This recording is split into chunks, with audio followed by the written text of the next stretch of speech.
The World Bank's support to India will reach a total commitment of $9.3 billion by the end of June this year, a significant increase over the $2.2 billion the bank lent to India last fiscal year, and the bank's highest annual lending to any country. Spread across 25 new projects, the loans are aimed at helping India sustain the high growth needed to lift millions out of poverty.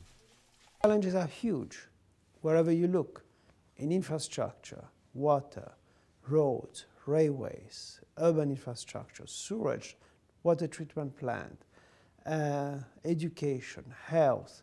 And India in the last few years, under the 11th plan and the 12th plan that is being prepared, has, we understand, even more ambitious targets.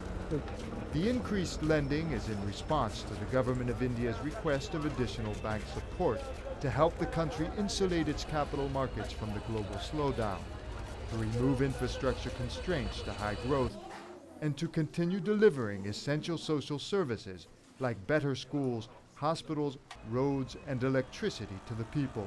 The biggest areas are one, infrastructure, reflecting the government acceleration of its investments in infrastructure.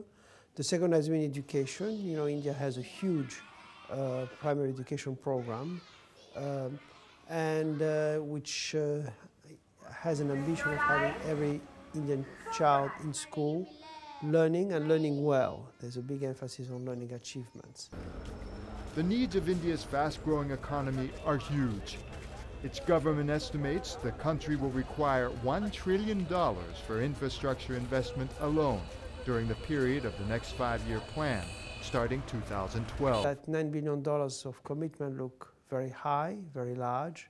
This is high for the bank, it's unprecedented in India, but it's small in comparison to the challenges that India faces. This is less than 1% of its GDP.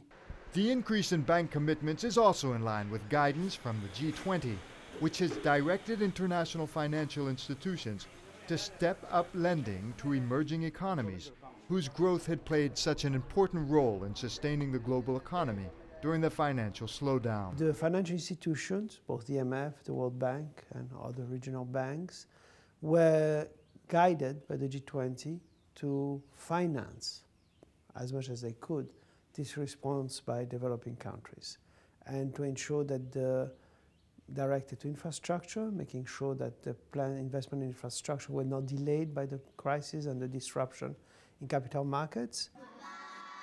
Since then, the bank has made commitments of $120 billion globally, a record sum for the institution.